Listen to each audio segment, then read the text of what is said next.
Today's guest is Trevon Jenifer. Trevon was born without legs, and he went on to become a three-time Paralympic gold medalist in wheelchair basketball. When he was trying to earn a spot on Team USA, Trevon made the bold decision to leave his job and to play basketball overseas, a choice that transformed not just his game, but his entire perspective on mental strength and athletic excellence. In our conversation, we explore the delicate balance between being a world class athlete and a present father, the power of visualization in high pressure moments, and how being told that he was only half a player drove Trevon to become one of the best defensive specialists in the game. So before we started recording, I said that I wanted this to feel like a conversation that two seatmates were having on a flight, right? And Yeah. ironically, that's how I found out about you. I was on a Delta flight and you popped up on the seat back screen, Yeah. and you're in your wheelchair because you were born without legs, and we'll get into that. But yeah, you have this presence. And there's a million ads on these screens, but first of all, your brother, so that was interesting. And then you were an Olympian athlete, and that was interesting. You had these medals, I think, around your neck, um, and so I was like, I got to find out who this is. And I went and looked you up right there from my seat. And the more I read, the more I was, I was, I was like, I got to get this guy on my podcast to hear the full backstory. And here we are, man. This is the value of having a podcast, because I don't make a lot of money. I make a little bit of money. I couldn't live off my podcast, but I love the fact that it offers enough value to other people that I'm able to have this sort of mutual exchange and be able to go deeper into these conversations. So I guess to start it off, talk about the backstory of what I saw in the seat back. What couldn't I have known from seeing that? How did that all come to be? What are some of the what were some of the unknowns? Because it's Yeah. always a story, right? It's Yeah. always a backstory. Absolutely. You know what? Like, to be honest, man, I'm entirely blessed, to be honest with you, because I'm a part of a team, right? Mhm. I play on wheelchair basketball. That's my sport. And when they were going through this process of selecting athletes, I was one of the fortunate athletes that was ended up being sponsored by Delta. And for me, like, I take it with pride. And I know it's kind of cliche to kind of say it, but like, there are people that came before me, like my mentors that came before me that played this sport that didn't have the luxury of having sponsors. And then there are some athletes that are on my team as teammates currently that like definitely deserve that spotlight. So the moment that they selected me, I was like, you know what? I'm going to make sure that like people see everything, every person that's ever supported me, my teammates. Like, I want people to know that it's not just me front and center. I might be the person you see, but I mean, without that support system that I have, there's no way that I would be sitting there in front of you. So, what you saw was, a picture of me holding my medals, me being proud. But like, what the story doesn't kind of tell is like the journey to get there, right? The struggle to get there. Cause so many times people see us and they're like, every 4 years, go Team USA, go athlete that they're cheering on. But man, it's a 4 year grind just to get there. And then on top of that, to be successful, man, like it's a whirlwind. Like, emotions and words can't explain like how or what one goes through to get to that point.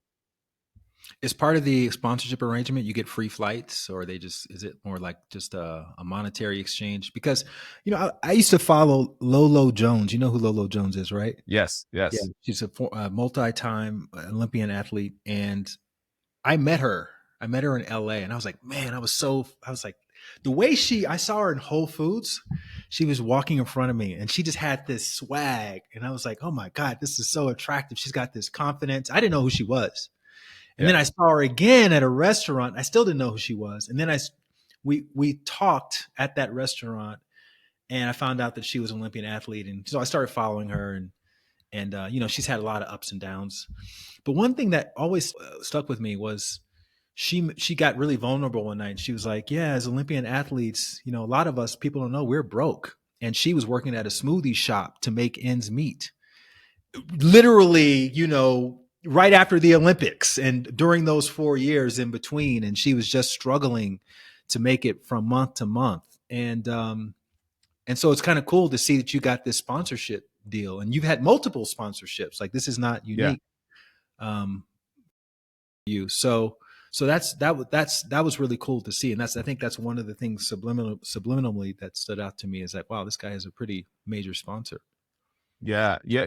I mean, to be honest, like I said, there are people that came before me that didn't get this luxury. So like when I got the opportunity, my first sponsorship came, and I think it was 2019 was my first sponsorship. I mean, and by 2019, I'm already have put 10 years of work in Right. just to get there, right?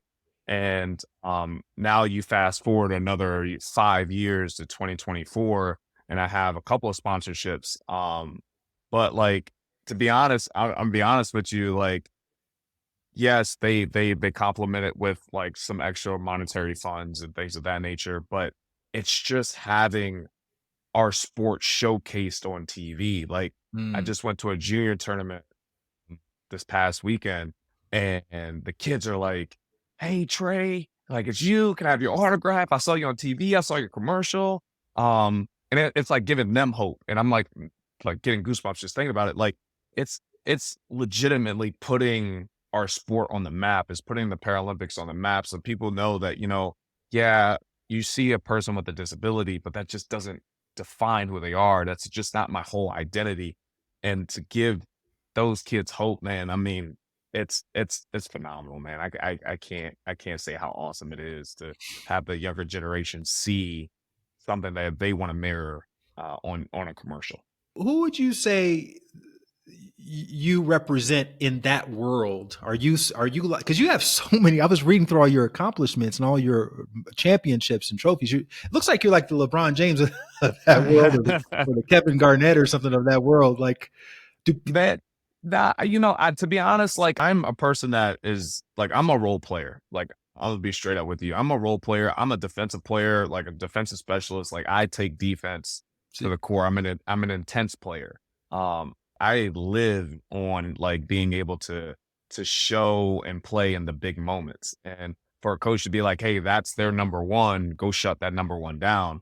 Boom. Like that's my goal. That's my mission. I'm gonna go try to accomplish that, but I'm also going to try to be able to like put my team in a spot to win and be successful. And by any means, if that means that I have to, shoot 7, 8, 9, 10 times a game, okay, let it be that. If that means not scoring at all a game, I don't care. As long as the team walks away with a W, like all that other stuff doesn't even matter.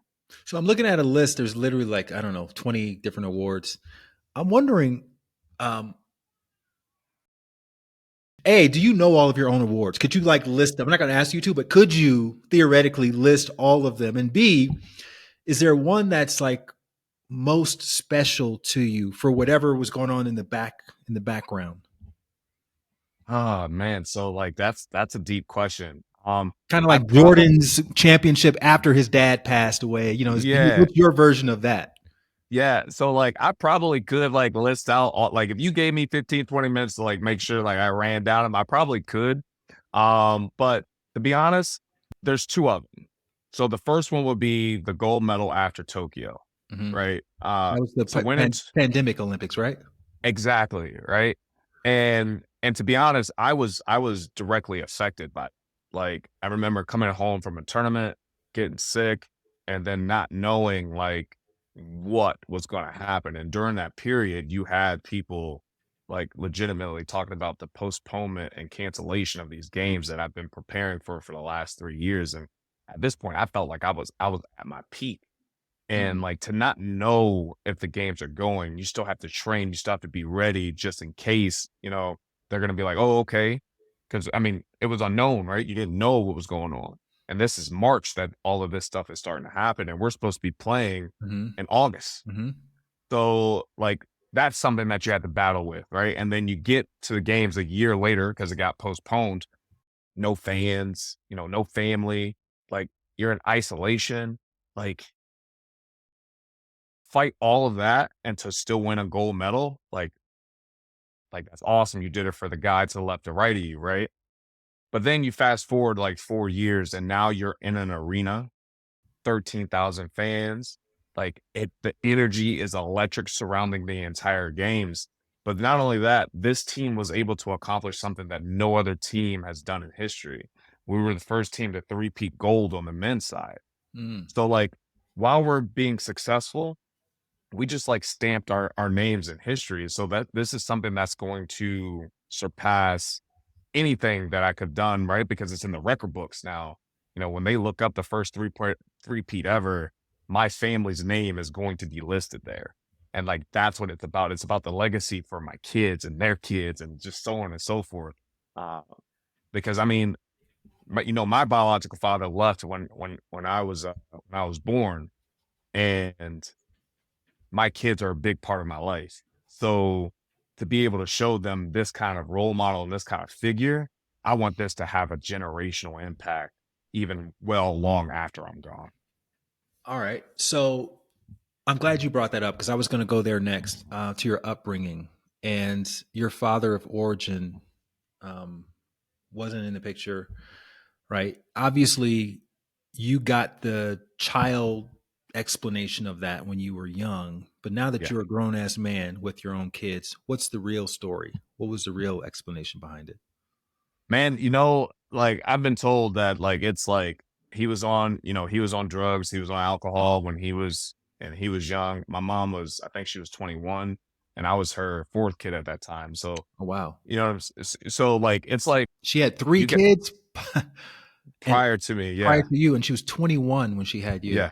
Yeah, yeah, yeah. with the same guy. No, not the same. So we don't share the same Got father. it. It's like that, Okay. like, you know what I'm saying? Okay. And but to be honest, man, like I have no animosity towards him, right? Mhm. Because like when I was younger, I'm not gonna front. Like when I was younger, yes, obviously, I'm like I don't have my dad, or my biological dad. But then when my dad, Eric Brown, stepped into my life at the age of 4, like he showed me what it was like to be a dad. He put me into sports, Mhm. right? So like without him leaving, who knows? I might not be in this same position right now. So like there is no animosity at this age. Of course, when I'm younger, you don't understand why. But at this point in time, man, like I'm doing awesome. So and that could be a testament to the fact that if that would have never happened, who knows where I would be currently. So Eric Brown he sounds angelic, right? When you look at the impact he's had on your life, where the hell did he come from? Like, how did he and your mom cross paths? She had all these kids, right? Did he have Yeah. kids too? Like, what was that situation? Yeah. So like like when he came into our life, he had 2. So we had 7 kids, right? They met And at I'm church, dead. right? Don't tell me. No, nah, nah, nah. It was actually, I think it was at a playground. If I remember him telling me the story, they were out and about at a playground. He saw me playing and then my mom, and they kind of like just kind of kicked it off at the playground or whatever.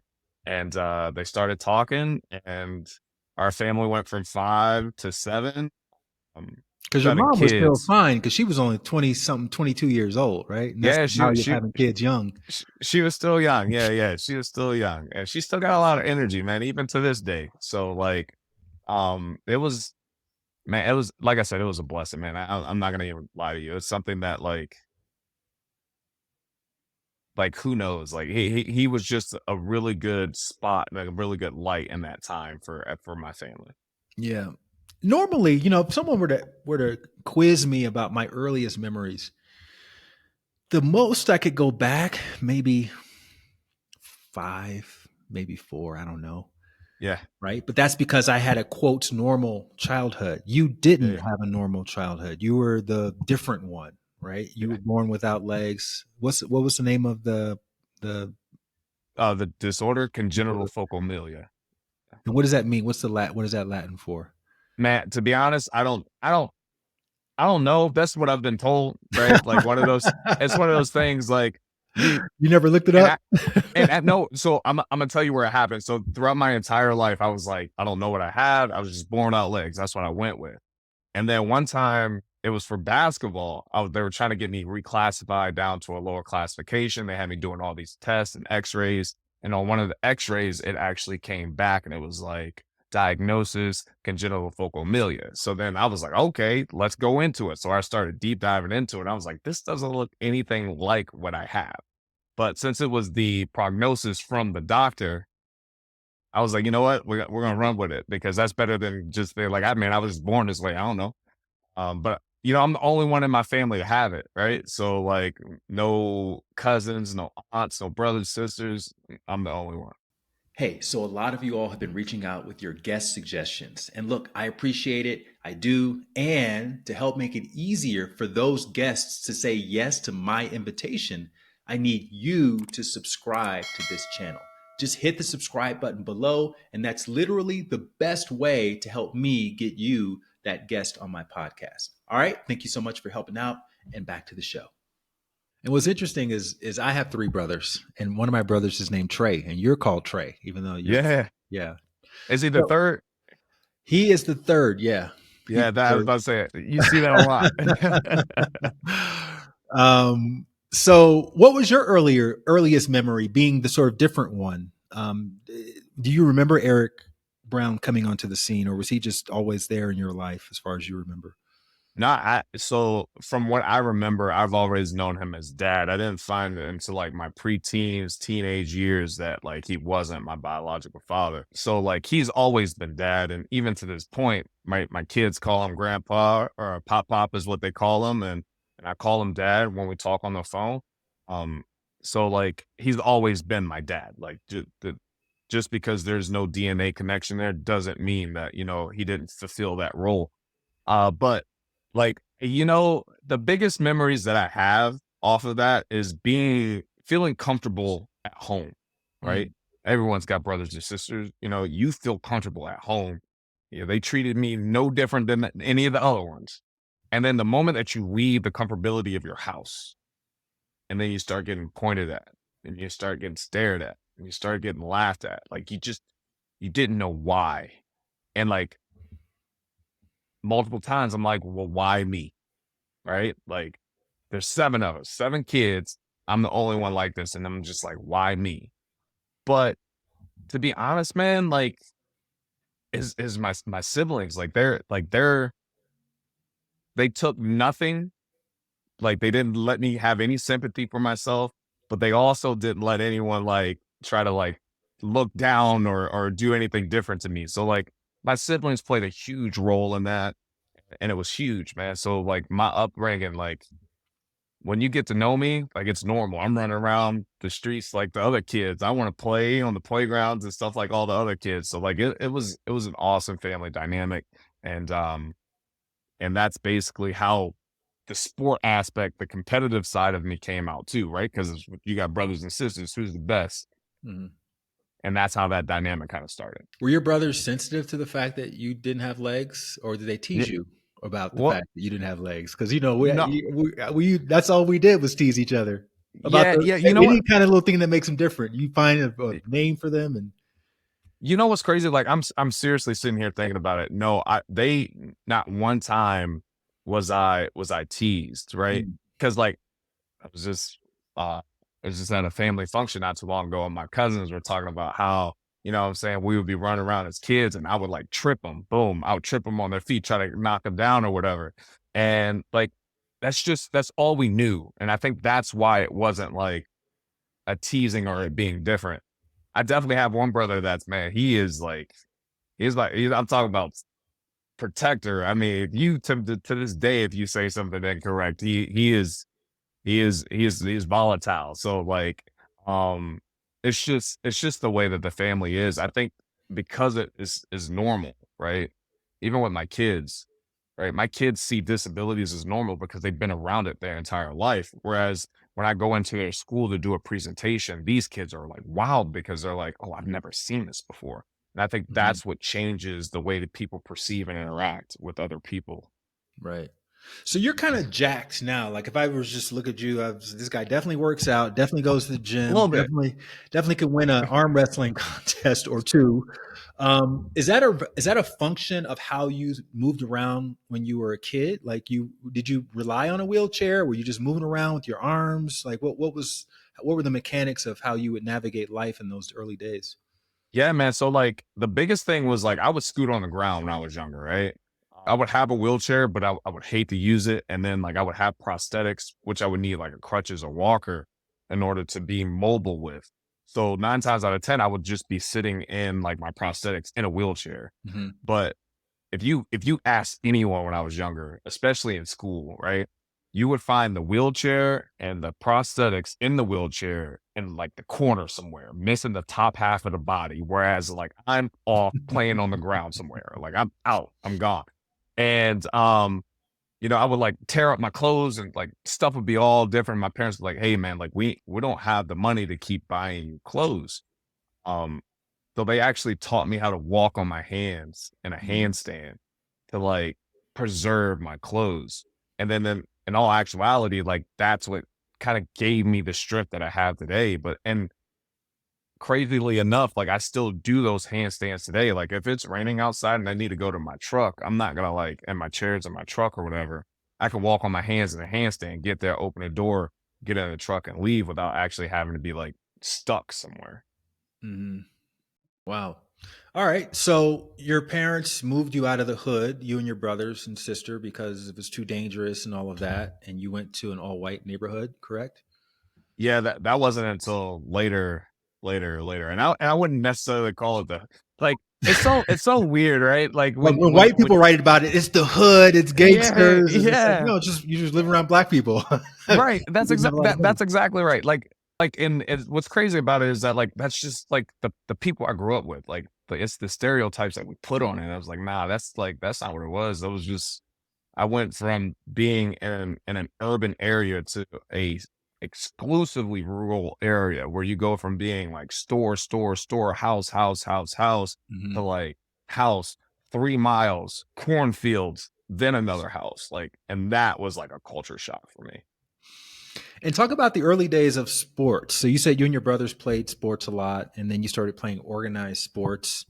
And your dad, your stepdad, dad, he found a league for you to compete in. Was this something that you were already thinking of doing, or is this something that he suggested and it's like, hey, this will be a good idea? Or talk a little bit about the genesis of your athletic pursuits. Yeah, he was the one that actually found it. He was the one that was pursuing of it. And when he found it, it was an organization in Washington D.C. and they did track and basketball. What's crazy about all of this is that Bill Green was the name of the person who founded the organization called New Life Inc. Hmm. Right, and he was a tremendous track coach, and I love track. Anything short distances, sprinting, I was good at. I actually hated basketball, which was crazy back then. I just used basketball as like a cross trainer. But like he himself was a paraplegic due to a gunshot. Mm. So now what he's doing as a school counselor out of Washington, D.C., he's taking all these kids that have disabilities and he's giving them opportunities to find sport. And little did we know as kids coming up from the DMV area, the DC, Maryland, Virginia area, is that we would have the opportunity to get out of this place through sport. And that's something that we learned, you know, after we got done. But what's crazy to me is like he was a pioneer once you like sit back and think about it, because he was the first one for me that where I attended practice 5 days a week. Like, I mean, after school, he would come pick every kid up at their school. I'm talking, we're all over the place. I'm in Maryland, there are kids in DC. So they would go around picking people up, take you to practice. After you're done with practice, they would take you home. Like, you're seeing that with like high school practicing 5 days a week, AAU, that stuff happening. When Yeah. you look at that in the adapted realm, that's unheard of. Like you're hearing sometimes kids practicing in wheelchair basketball to date, maybe once a week, right? So this guy's practicing 5 times a week and sometimes on weekends. So like he was a pioneer in understanding that, hey, listen, if we're gonna give these kids opportunities to be great at something, this is something that they got to do every day. And I mean, I started at the age of 4 all the way until 12. Would you say that that helped you develop the work ethic that you ultimately benefited from with all of your championships, or did you already kind of have that work ethic just because you had to work a little bit harder to move around? I think it's a little bit of both, to be honest, man. Like I think coaches don't get enough credit. For me, I tell people I'm coached by committee. Like every coach that I've had has given me something, right? I've taken something from them that has made the person that sits in front of you today. But I think there has to be an internal hunger to to want something or to be great in order to do it. Because a coach can only take you but so far, right? You can bring a horse to water, but you can't make it drink. So for me, like, I think it's a little bit of both. Having a coach that's able to give you those opportunities, but me being able to be like, okay, I see that I have these opportunities. Now it's time to take what I want. Right. And what about the phases of learning, which you obviously had to go through several times with the track, with the basketball, with just walking on, handstands to move around? What were those phases like? Was there like a I can't do this phase, and then that moved on to I just have to practice more phase, and then eventually develop confidence around it because you've been through that many times, right? I'm sure there's themes. That's absolutely. And even in the basketball realm, right? Like I played basketball from 4 to 12, and then like, I picked it up again after college, and then you shift to USA. Like even that mindset changes, right? Because you go from playing when you were younger, just doing it for fun, then doing it in college, trying to, be the best version of yourself. And then you go into USA, and now it's like, boom, you're making teams, you're getting cut from teams. Now you got to figure out like what part of your game, what part of your mind that you need to get right in order to make sure that you make the team the next time. So I think like your mindset is on a constant evolution of what you can do. I can tell you though, the the hardest one was, my parents and the coaching staff from Air Capital when I was 12 had a falling out, right? Mm-hmm. So because of that, they took me out of the program. I stopped doing sports entirely. Like that was kind of a dark moment for me because like I didn't know what to do. Like the one thing that I knew I was good at, which was track. I got national records. I'm like, they're talking about when I turned 16, like I can travel to Australia to do like a junior track tournament or whatever. And I'm like, yeah. And then all of a sudden it's like, like, the falling out, the morals and the values, they weren't matching up. So I was like, well, what do I do now? Right. You try to fill these voids. I remember trying to do dance. I remember trying to do TV production in middle school, trying to do something to fill the voids of this competition that I had. And I never really filled that void until I started wrestling in high school.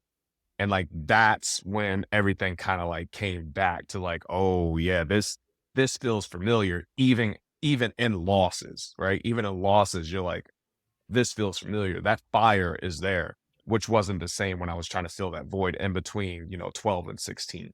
Were your brothers as involved in all of these extracurricular activities as you were, or were you somehow an anomaly in this way? Nah, they were in their own sports, and what's crazy about it is that like they were like like my two older brothers, they were staying with my grandmother at points, and my sister was staying with her dad at points. So like it was a lot of the time it was like me and my younger brother. And because of my disability, right, they would I would go to a specialized schools that dealt with like IEPs and stuff like that nature because I was in a disability. So like me and my brother, my younger brother, who were only 1 year apart, didn't go to the same school Mm-hmm. until I was a junior in high school when we moved from PG County down to Calvert County. Um, that's when we went to school for the first time in our entire life. And so like there wasn't really opportunities for us to be in the same school or the same programs at the same time. Mm-hmm. And let's talk about hormones. Like you're 16 now, you're involved in sports, you're winning championships. What was going on with the ladies? You're a good looking guy.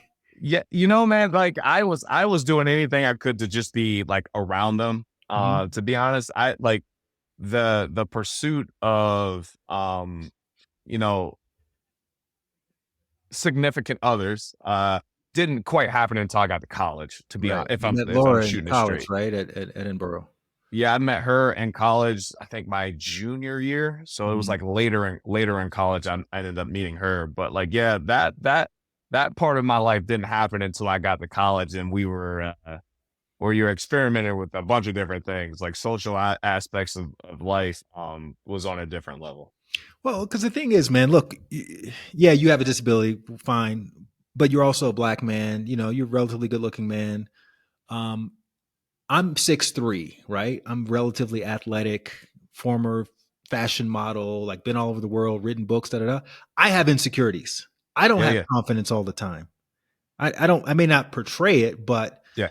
I'm still grappling with that. And I can imagine as 3 feet tall, you would have some of that you're battling as well, even though you come off as extremely confident. So, what are No, yeah. I would say that I'm the complete opposite, man. Like I'm low key an introvert. Like if you were like, what would you rather? Would you rather go out to a bar or go out to a restaurant and have like a good evening, or would you rather stay home and just chill around the family? Like I'm picking the latter. I'm chilling at home with the family. If I could stay inside 9 times out of 10, like that's me. I think that when I start to open up is when like I start letting people into my circle. And I think that's what it is like I keep my circles like kind of small, but like once you get into my circle, like you're stuck. Like there is no getting out. And you don't have an option in that. Like that's just how I feel. But like that nah man, and I think that there's a sense of vulnerability at all phases. I mean, like when I wasn't sure if I was supposed to be on the team because like technically my first men's team that I made was in 2012 and my college coach was the head coach of that team. Mhm. So then like you start to hear the rumbling of is the only reason Trey is on this team is because like his coach is the head coach. So then of course you're like, well, like, am I good enough? Right. And then you turn around after we win bronze, I try out again in 2013 and I get cut. New coaching regime. So you're like, all right, I get cut. Now what's the next move? The next move is to either continue down the path of working full time and then trying to make the team or stop working, go play professionally overseas and just focus directly on basketball to try to prove all these people wrong. And like that's where we ended up going after having a conversation with Laura. We were like, hey, let's do it. Like we're only gonna be young once. And that's the path we took. And it was honestly going overseas was the best thing for me, not only just from a basketball standpoint, but from like an interpersonal standpoint as well.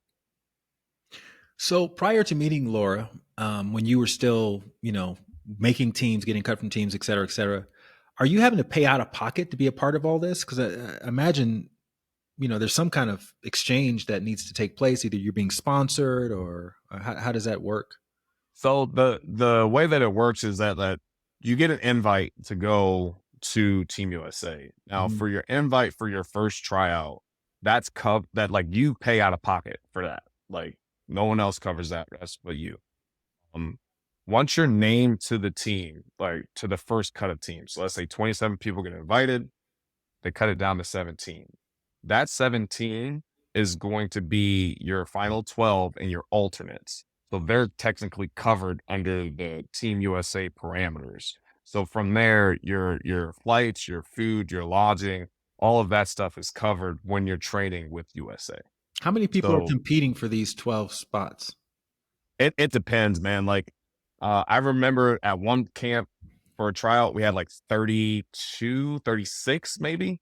Mhm. And the smallest I've seen was probably 20, So you guys all maybe know each other. 24. I mean, once you get the knack of like who's going to be there, you get a couple of people. But even then, like for the team that just three-peated, so there's only 5 people that were on all 3 of those teams that Okay. won all 3 of those gold medals. So like, yeah, we all know each other, but there's still some turnover that you have in the ranks too.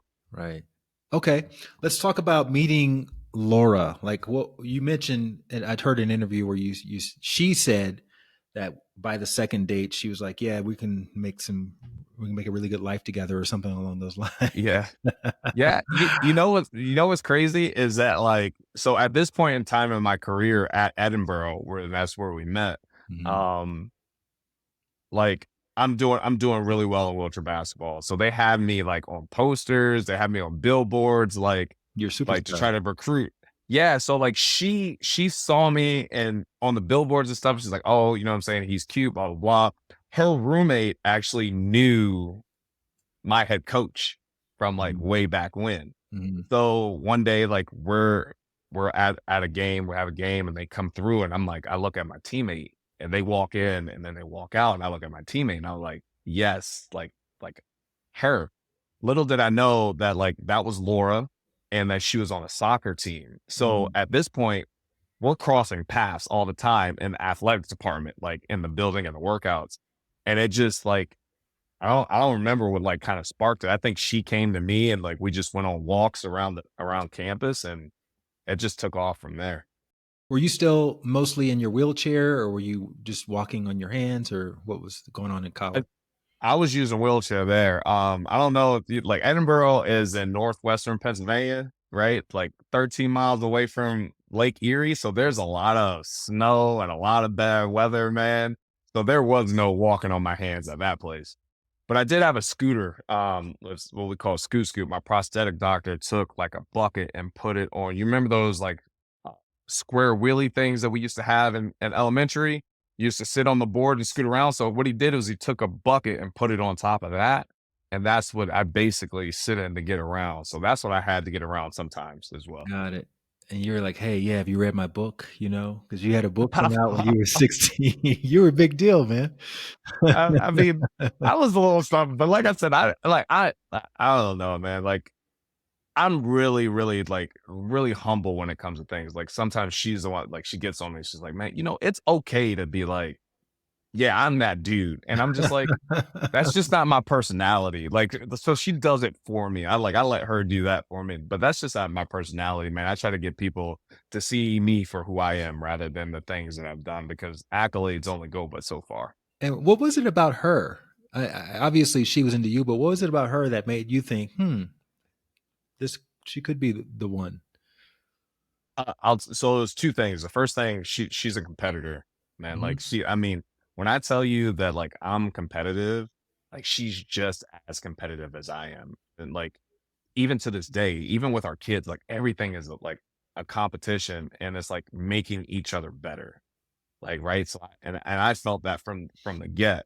But in college, she also had a sense of like vulnerability, right? And like I felt the ability to be able to be vulnerable and open with her. So like when she would, I remember one of the times that we first started, doing our campus walks is what we call them. She was like, "Man, I'm just having a bad day. I just need to like get out." And I was like, "What are you about to do?" She was like, "Well, I'm about to go walk." I was like, "Well, do you want some company?" And she was like, "Sure." So like that was the first time that like her and I like got out and started having conversations just off of a bad day. And then like you fast forward a couple weeks, a couple months, then I'm just picking up the phone, like, "Hey, what are you doing?" She's like, "Nothing in the room." I was like, "Do you want to go on a walk? Just chill, kick it." And she's like, "Absolutely." And so you get to know her for like her and for her to be able to be vulnerable and open up, like, and be competitive, like, I don't know, man. She's awesome. All right. So initially, you were thinking of joining the Marines. Obviously, that didn't happen because they're not letting anybody with disabilities in. But then you thought, okay, criminal justice. And I'm always curious when someone is in their early 20s or late teens and they think about the idea of success, right? Coming from where you came from, thinking about your future, what did that look like at that time in your life? Yeah, actually, so criminal justice has always been like the forefront. Even in high school, you look at my transcripts, I was taking criminal justice classes from that. And it was actually one of my brothers that kind of like influenced me to kind of do it that way. He was like, "Man, you know what? So you should be a lawyer, right? Mm. Like you'd be a good lawyer. Just be a lawyer."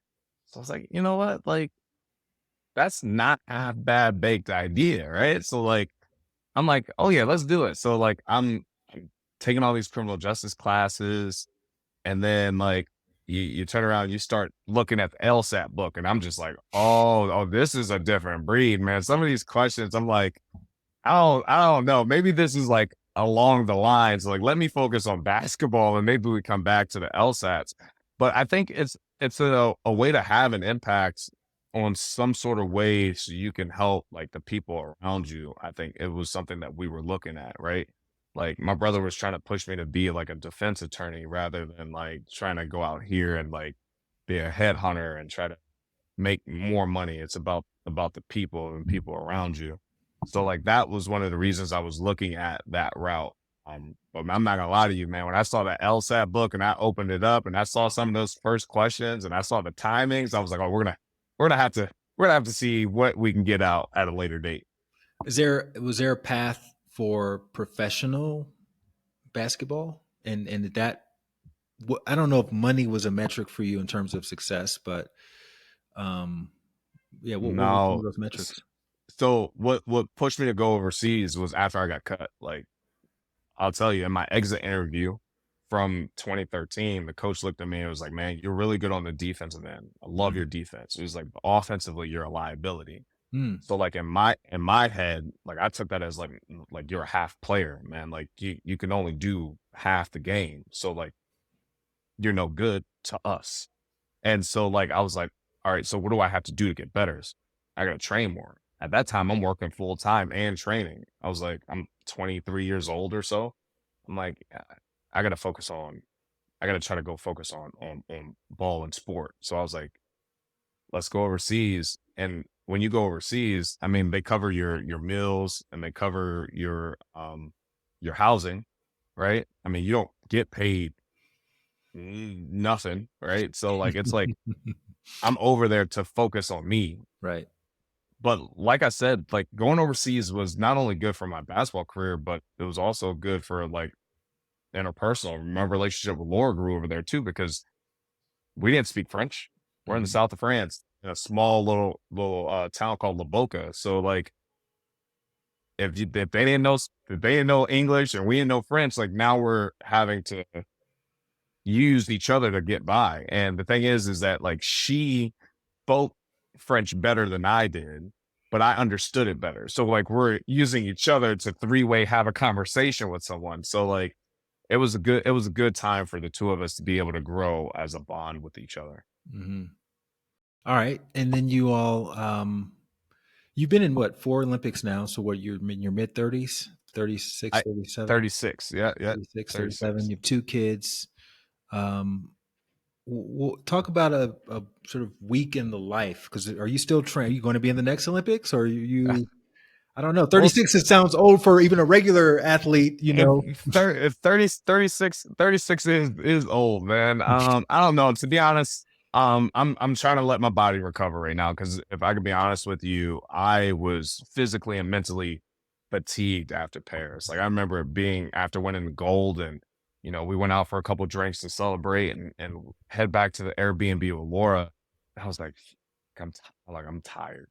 I'm tired. And she was like, yeah, like I get it. And I was like, I'm gonna take some time to recover and then we'll make the decision on what we're gonna be doing after this. But like, yeah, man, but our oldest player on our team at that point is Paul Schulte, which is a dear mentor of mine. He was one of the first ones that I looked up to when I came up. He's 45. Oh wow. So like, so there's no excuse. He's 45 and he's fast. I'm talking, I mean, he's blowing by young guys. And so like, if I want to, I know I can still continue hooping into my 40s. Hmm. What's your like an average day like for you today? You work at the Secret Service, right? Correct, correct. So I work in the Secret Service, personnel security. So we vet the people that come and work for us. Hmm. And what wake up, get the kids ready, get them off to school. Then I work my 8 hours. Now, if you're talking about like a traditional day where I'm like getting ready to work as we're preparing to go to Paris, Hmm. I work my 8 hours, go pick the kids up from school. They come home. I get them ready for their sports, right? So I get them off to their sports. While they're at their sports, I'm off training at another facility where one of the places I trained at was called Shoot 360. This place is where, you shoot shots, and it spits the ball back out to you. So within 30 minutes, I can get anywhere up from 250 to 300 shots up in 30 minutes. So boom, go do that, come back, cook dinner, get the kids off to bed. And then there's about like an hour of mommy daddy time because, that's important too. And then after that, we go downstairs and we work out in our basement. So you do 3 days of weightlifting and 3 days of cardio. So, and that's the rotation, right? Just kind of keep doing that. I mean, before the kids, man, we're talking, I would get up early in the morning, work out, work, go home, work out, and just rinse and repeat. But it's being able to balance the dynamic. I'll tell you a funny story. So my daughter, she's in the Irish dance, right? Know nothing about it. It's different for the entire family because none of us have a history of Irish dance. Mhm. And a family friend of ours is taking her to practice, and she goes, um, you know, she goes, Soraya, she goes, you do you work really hard at bass or at Irish dance like your dad does? And she looks at her and goes, my dad doesn't work hard at basketball. All he does is play video games. And like initially, like I took offense to what she was being said because she was like, she doesn't realize how hard I work. Um, 48 hours goes by after me like sulking because I'm like, this crazy that she doesn't see the amount of time and effort that I put into this. I kind of like had a reflection on the sense of like, nah, that's good because like when I am home, that means that she understands that I'm present. I'm home. She sees me home. Mhm. And a lot of the time people don't realize I spent like 2 weeks being gone at a training camp, coming back, being home for 2 weeks, and then leaving again for 2 weeks. So for her to understand that like when I'm home, like I'm home with her, she doesn't see me being gone all the time because I'm training. I was like, it's a testament to the balance that we've been able to establish here as a family. That way it doesn't seem like daddy's just always gone. Yeah, and you make it look easy, obviously. Man, I tried. Laura, and she's a saint. I don't know how she does it, man. uh, so you're now doing keynotes, and talk a little bit about that transition because again, people look at people like you and they think, of course, he does keynotes, but in my experience, none of this stuff comes easily. Like you have to work at everything, right? Yeah. And so how did you get introduced to that? I'm sure somebody maybe said, "Hey, come give a talk," or maybe you gave a talk, or maybe you're, I don't know, good at speaking off the cuff. But just Yes, what are yes. some of the what are some of the details of that transition? Yeah. So, what's crazy is I've always been like, since high school when I was wrestling, people would always ask me to come in and speak. And that's kind of been kind of consistent since high school to this point. I think the difference now is that I've learned how to deliver a message within my speech. Hmm. And I think that that's the biggest thing. I've been able to understand like who I am. I've learned how to connect with the audience because I think that as much as we are willing to think like we're one of one, right? Like when something drastic happens to us and we're just like, man, I'm having a bad day while everyone else around me is having a great day. Hmm. Like we have a lot in common as human beings. And I don't think we realize how often that is.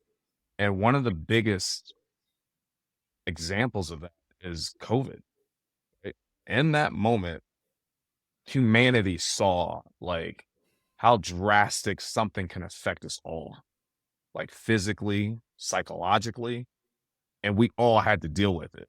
And I think so many times people are like, well, I don't have the strength to overcome something. For anyone that came out of the pandemic, you have to realize you did overcome something as drastic as to shut down the entire world. Right. So like when you're able to connect with someone on a personal level, I think that that's what helped me go from, hey, my name's Trevon Jenifer, I have no legs, and this is my story, Right. uh, to being like, okay, no, like let's have a conversation about how I can help you and you can help me become better human beings. Hmm. Is that how your keynoting has evolved? Has that kind of become the central message, or what is the central message these days? The central message to me, but it's something that's been a little more important to me, and that's like the mental side of sports and my evolution as an individual. before I'm not gonna lie to you, I was like, yo, if you want to be good at basketball, you have to be strong, you have to be fast, you got to just do more in the gym. That's all I believed. And it wasn't until I started focusing on the mental side of basketball that you understood that, like, oh, it has a connection to your physical side. And if we neglect the mental strength and the mental workouts that we should be doing, like, it can have an effect on your physical self. And I think that was the biggest point for me. Like, and to be honest, like, my coach was preaching. He was like, "Man, what's that 1% that's going to get you above?" And I was like, he's like, "Is it strength and conditioning? Is it nutrition? Is it sports psych?" And I was like, "Okay." I was like, "I'll do the first two. That last one, I'll only do it because I don't want to get cut." And me just being like, okay, um, just doing it on a whim, I actually started buying into it, especially with a lot of the visualization exercises that help athletes get over the hump. Because, like, hard to explain it, but when you're in a game and there's like 5 minutes left and your team's down, like, and that pressure's on, the crowd's against you, right? Because we're not playing in the United States. Like, where does that strength come from? And it's a process, right? You understand that it's a process over results. And you start looking at being in the moment instead of focusing on uncontrollables, focusing on the things you can't control. And I'm telling you, it has everlasting effects on individuals. You can see someone get up to a free throw line and be shook and not make a shot. And then you see someone step up to the free throw line like it's just a normal day in the gym. And I think that's the difference between a good player and a great player. Is there a moment in your career, your basketball career, that stands out as just extra special above the other? We talked about championships before, but is there a moment? Is there a shot? Is there something you did or didn't do that resulted in an outcome that everyone loved? That you just, it's almost Man, like, I don't know. Yeah, go ahead. it's, I don't know. I don't know if it was like a particular play. One of my fondest memories I remember is being able to get a massive block in the Hmm. bronze medal game in my first Paralympics. Hmm. Uh, uh, and it was like, we're in the UK, we're playing GB, and I get this block, and you hear the crowd go, ooh. And I mean, like, it's in your home crowd, right? So, like, that's something that kind of like made me like, that's something that I remember to this day vividly. I can explain where everyone was in this moment because, like, it was an awesome experience. But to be honest, man, like, it's the memories outside of the lines that people don't realize that I'm keen on. Like, one of my teammates and I just did a talk with the U23 team that's getting ready to have their tryouts. And I talked to them about, like, I remember what it's like being in the dormitories, listening to R&B music with my roommates and just playing video games, Call of Duty. That's all we did. Like, those are the moments I cherish. Or when after the gold medal game and we have our gold medals and you're seeing your flag go up and you're hearing the national anthem, like, you never hear the national anthem the same. Or being able to celebrate those moments for the first time with my family and, like, my whole family, Laura and both my kids on the floor. Like, those are the things that I'm, man, that, like, this is what it's for. Being able to see them in that moment, like, that's what it's for. Hey, really quickly, if you like this content or if you don't like it, let me know down in the comments because your likes and comments are going to help me learn what you want more of. And then that way, I can keep bringing you the good stuff. All right. Thanks so much for your feedback and back to the show. And if you could go back and I'm sure you do this, but just hypothetically as well, speak to the kids who were the same age that you were when you first started off with the wheelchair basketball. What words of wisdom do you impart upon them? Enjoy it and enjoy it. Because one of the most precious commodities as we have as human beings is time, Hmm. right? So many times we're so focused on the future and what we want to do, and we're not enjoying the moment for what we have. Once time is up, like, we can't get it back. I can lose $1,000 today.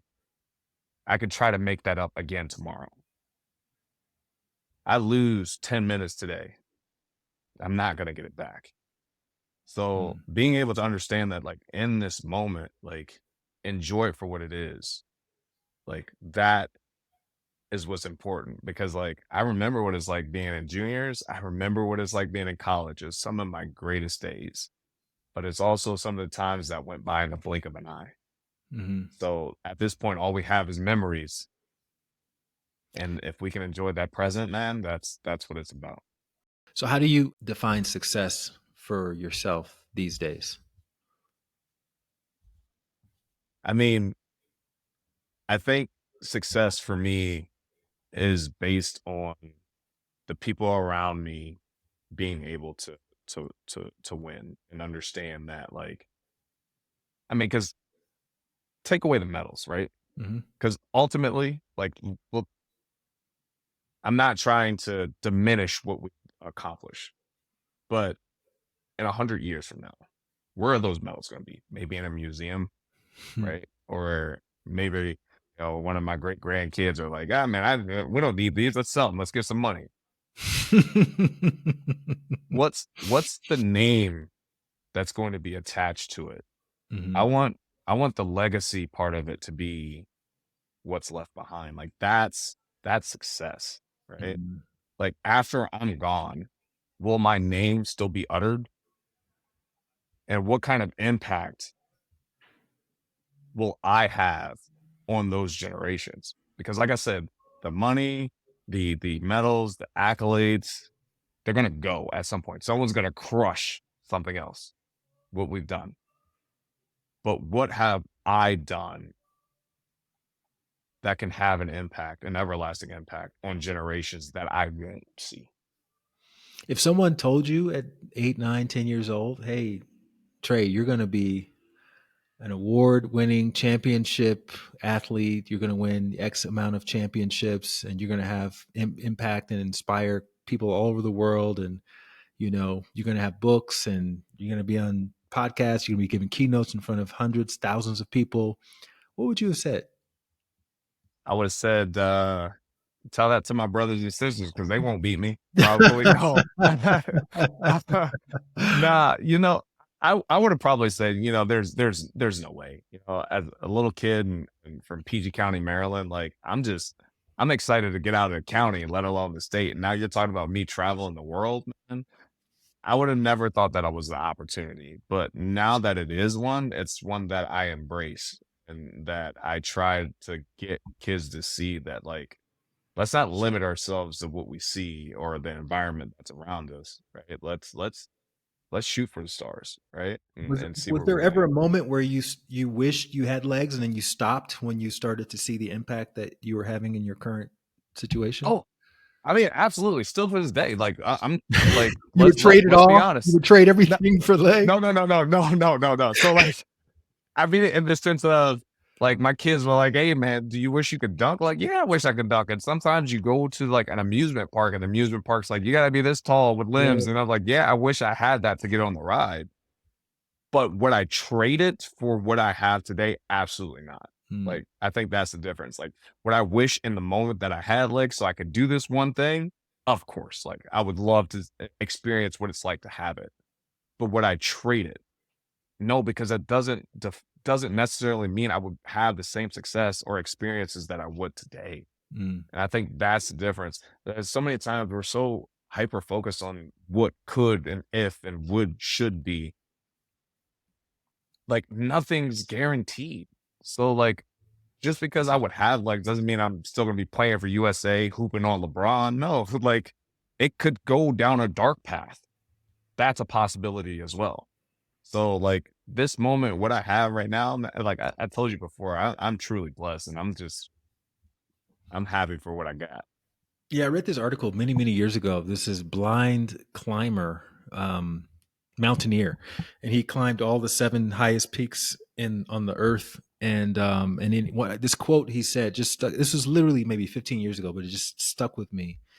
And he said, you can't, when you're doing what I'm trying to do, you can't ask yourself dead end questions. A dead end question is, what if I could see, what if I had this other ability, right? And instead you have to ask yourself the question, how do I do the most with what I have? And that's been the question that has propelled me towards all of the accomplishments that I've been able to achieve. So that, yeah, that really resonated with me. And so give us a really quick, where are they now? Where's Eric Brown? Where's your mom? Where are your brothers? What's everybody doing? Everyone's doing all right, man. My dad, he's in PA now. You know, he's still working. My mom's in Carolina. She's working. Mm-hmm. My brothers, they still think they're the best athlete in the household, but you know, we Are see they I in have the shape like medals. you are? Because now you guys They are like older. Yeah, we're definitely built the same. We're all built the same, but we know who's the best athlete because Mhm. someone's got the medals back. You know what I'm saying? But they'll still be like, hey, you can catch an L on the basketball court any day. So like everybody's still like having a good time, man. Like it's awesome to see where we were as kids Mhm. and where my parents were when they were young to where we are now. And do people recognize you from the Delta stuff? You know what? It's a give and take. Like I'll go a couple weeks and no one will ever see anything or say anything, and then just on a whim. I just told Laura the other day. I did a little speaking engagement for my kid's school, and you know I thought it went awesome. I come home, you know, I'm doing some work on the computer. I get a knock at the door, and I'm like, no one knows where we live, right? I get a knock on the door. I'm like, what is this? I open the door. It's a bunch of little kids out there having papers so I can sign their autographs. I was like, how did you guys get like, and they, I mean, and that's just the impact that you can have, man. And like I said, when I went to the junior tournament not too long ago, and to see all the kids that was like, "Hey, can I have a picture or can I get your autograph?" Like those kids, they soaked it all up, man. It was awesome. Beautiful, man. And your book from 2006, I believe, is Yeah. From the Ground Up. Yep. Is there another book in the works? I honestly, not right now, but the idea of getting it started definitely is. And this is gonna take on a different concept from what we're trying to come up with because I would love for Laura to also be a part of this writing process because understanding her perspective in all of this, coming from a world that doesn't have anyone or know anything about disabilities, to being a full-fledged advocate and raising kids in it, right? So, like, I want people to be able to see it from all perspectives and not just my perspective. I think it'd be a good concept for people to be able to understand and read. Hmm. Okay, beautiful. Well, we're looking forward to that. And if someone wants to get more information, maybe to hire you as a speaker or just to get into the Trey Jenifer ecosystem, obviously there's social media. You have a ton of YouTube videos. Anything Yeah. else? Yeah, or they can hit me up on the website at www.treyj5.com. That's spelled Mhm. TREYJ, the number 5.com. Beautiful, man. Well, it was a pleasure. Thank you again for coming on and being so generous in your share. And maybe one day, I don't know, we'll cross paths. Looking forward to that already. In person for sure. Thank you for your time. I appreciate it. Absolutely. Thank you so much for watching. Just FYI, we post a new video almost every day, so make sure you comment and subscribe below so you don't miss out on anything. And if you enjoyed this video, I think you're really going to love this one as well. And if you ever want to see a playlist of all of my podcasts or all of the plot twists or any other category of videos, you can find links to those in the description below.